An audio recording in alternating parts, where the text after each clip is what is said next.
Olá, boa tarde. Grande Florianópolis amanhece sem transporte coletivo e trabalhadores decidem ainda hoje sobre a greve. Operação da Polícia Federal apreende 4 toneladas de maconha em caminhão com doações para o Rio Grande do Sul. Maio Laranja, a campanha conscientiza sobre violência sexual contra crianças e adolescentes. Essas informações e muito mais você confere a partir de agora, ao vivo, no SC Acontece.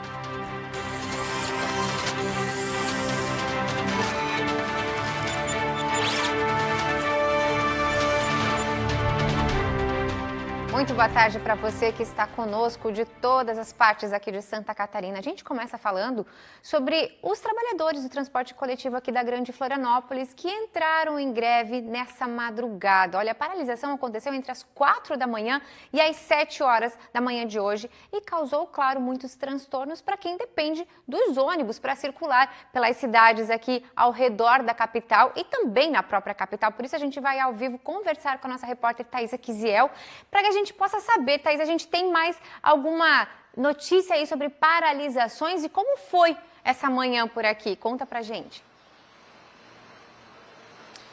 Oi, Grazi, boa tarde para você, boa tarde também para quem nos acompanha aí no SC Acontece. É isso mesmo, a gente conversou inclusive com o sindicato, que está neste momento na mesa de negociações aí com as empresas de ônibus. O sindicato nos garantiu que hoje, pelo menos, não deve haver mais paralisações, mas as tratativas seguem, viu? Até porque o dia começou tumultuado, como você citou. Durante a madrugada ainda o Sindicato dos Trabalhadores não liberou os ônibus que ficam na garagem aí do Terminal Central de Florianópolis. Por isso mesmo é que os moradores da capital e das cidades vizinhas ficaram horas esperando o transporte coletivo nos pontos de ônibus, né? Aliás, eles só foram liberados perto das 7 da manhã, mas a operação só foi normalizada depois das 8h30. Então, sem os ônibus circulando logo cedo, mais carros, logicamente, foram tirados das garagens, né? O trânsito na Grande Florianópolis ficou intenso, com filas em diversos pontos. E lembrando aí sobre a questão da categoria que entrou em estado de greve ainda na última quinta-feira, né? Durante a Assembleia dos Profissionais. E de acordo com o sindicato, a paralisação foi realizada devido à falta de uma resposta satisfatória das empresas, viu? Eles reivindicam reajuste salarial referente às perdas da pandemia e o aumento real no salário, além de melhores condições de trabalho. Não há previsões, pelo menos por enquanto, de que os trabalhadores paralisem de novo o transporte coletivo, pelo menos não nas próximas horas. E as imagens, então, que a gente mostra agora são do movimento no terminal integrado da Trindade, no Titri. Então, por aqui, o movimento é menos intenso agora, né? Um horário de almoço, aí o pessoal ainda está nas empresas. Então, os ônibus circulando, alguns ainda no aguardo para entrar em operação na sequência aí das condições.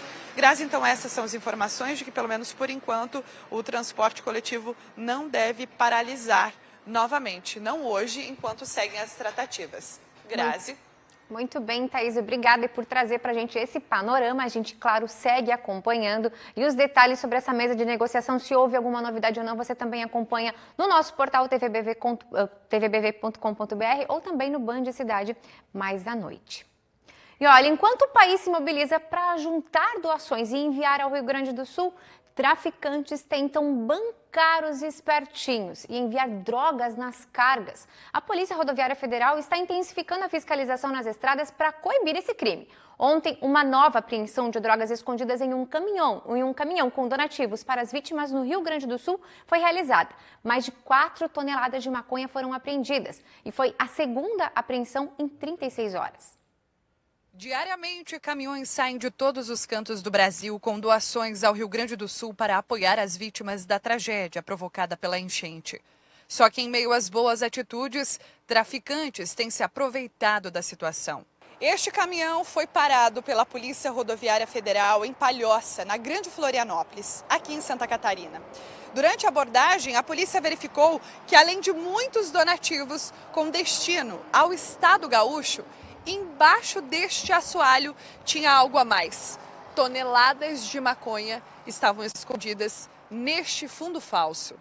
Isso acende um alerta. Algo está errado. Então, eu imagino que é preciso que esses veículos com donativos passem por uma vistoria mais detalhada, porque está óbvio que o crime organizado está se valendo dessa tragédia no Rio Grande do Sul para aumentar ainda mais os seus lucros com o tráfico de drogas. O motorista de 28 anos alegou não ter conhecimento da carga ilícita, mas reconheceu que recebeu um pagamento adicional para fazer o frete. Ele foi preso. A polícia quer saber agora a origem da droga e o suposto envolvimento de uma quadrilha especializada nesta modalidade de tráfico de entorpecentes. Ele está, por enquanto, preso aqui no posto da PRF em Palhoça, mas logo em seguida será levado até a Polícia Federal, onde vai ser instaurado o inquérito e vai ser feita toda a investigação da origem dessa droga. Os donativos foram colocados em um outro veículo, que seguiu para o Rio Grande do Sul. A fiscalização tem sido mais flexível para dar agilidade ao processo de entrega das doações. E é em meio a este cenário de voluntariado que os criminosos agem. Esta foi a segunda apreensão do mesmo tipo em um curto intervalo de tempo.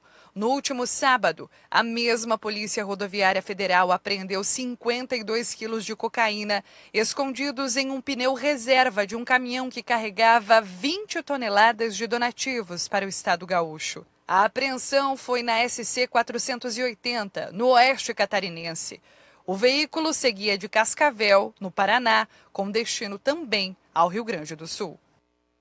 É um excelente trabalho aí da Polícia Rodoviária Federal e que isso, claro, não impeça aí os voluntários e as pessoas de boa vontade de continuarem ajudando o nosso estado vizinho. Agora vamos mudar de assunto porque na noite de ontem o Corpo de Bombeiros foi acionado para uma ocorrência inusitada. Um boi caiu do telhado, gente, exatamente. Olha só, dá uma olhada nessas imagens.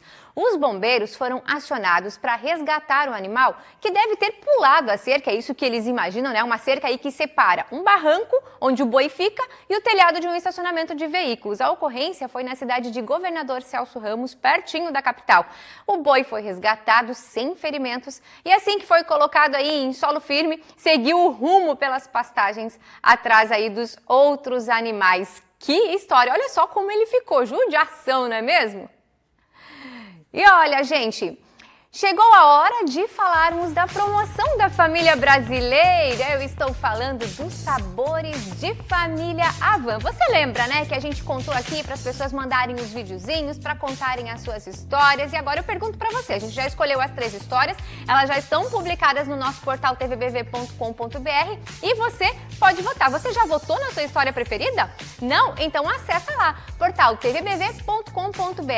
Você também pode apontar a câmera do seu celular para esse QR Code que está aparecendo aí na sua tela. E aí você pode assistir aos vídeos, conhecer as histórias e votar naquela que mais tocou o seu coração. Nessa parte laranja aqui tem as 3 opções. Aí você clica ali, vota e ajuda uma dos 3 vídeos, das 3 histórias a vencer. Por quê? Esse vencedor vai faturar um vale-compras Avan de R$3.000. Exatamente isso, R$3.000. Então corre lá e bora votar na sua história preferida. Avan, a loja da família brasileira. Vamos para um rápido intervalo e na volta a gente fala sobre cidades excelentes e também uma campanha bem importante, viu? É o Maio Laranja. Não saia daí.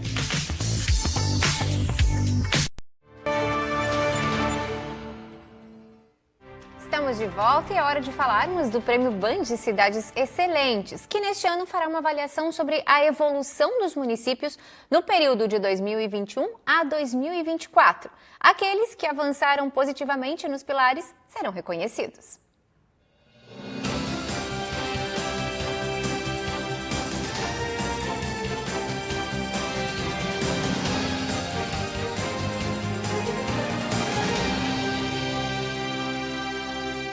Os municípios brasileiros já estão sendo avaliados. A fonte de dados se baseia nos portais Transparência de cada cidade. Essas informações são avaliadas pela plataforma IGMA, Índice de Gestão Municipal Aquila. Essa ferramenta traz indicadores e pontuações que mostram como a cidade está em cada um dos 6 pilares do Prêmio Band Cidades Excelentes. Os municípios participam automaticamente e nesta, que é a 4ª edição, serão avaliados em 72 indicadores. É importante lembrar que, a partir das análises dos dados, existe uma premiação que divide os municípios em categorias de acordo com a população. Ou seja, cidades menores que 30 mil habitantes, entre 30 e 100 mil habitantes e acima de 100 mil habitantes, além do prêmio geral. Na etapa estadual, as cidades estão sendo avaliadas e a divulgação dos finalistas desta fase deve ocorrer em junho. As cidades mais bem classificadas seguem para a etapa nacional, onde representarão Santa Catarina. A premiação a nível nacional deve ocorrer em julho. O Maio Laranja é o mês de conscientização sobre a violência sexual contra crianças e adolescentes. Um assunto que precisa de atenção de toda a sociedade. Dados mais recentes do Anuário Brasileiro de Segurança Pública indicam que, no último ano, quase 23 mil crianças e adolescentes foram vítimas de maus tratos e 60% das vítimas tinham entre 0 e 9 anos.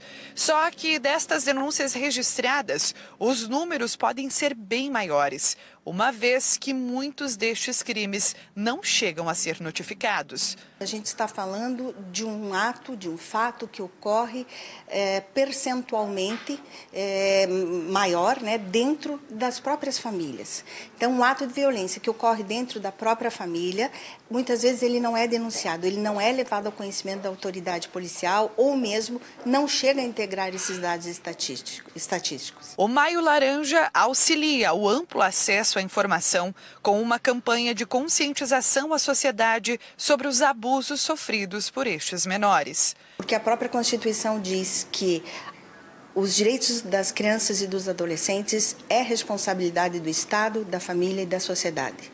Então, o Maio Laranja ele vem para que a sociedade civil tome conhecimento de que existem essas situações, de que existem essas violências. Crianças e adolescentes que têm os direitos violados, que são negligenciadas, que sofrem violência ou abusos, muitas vezes são retiradas da família pela justiça e precisam de um lugar para ficar até que uma solução seja encontrada.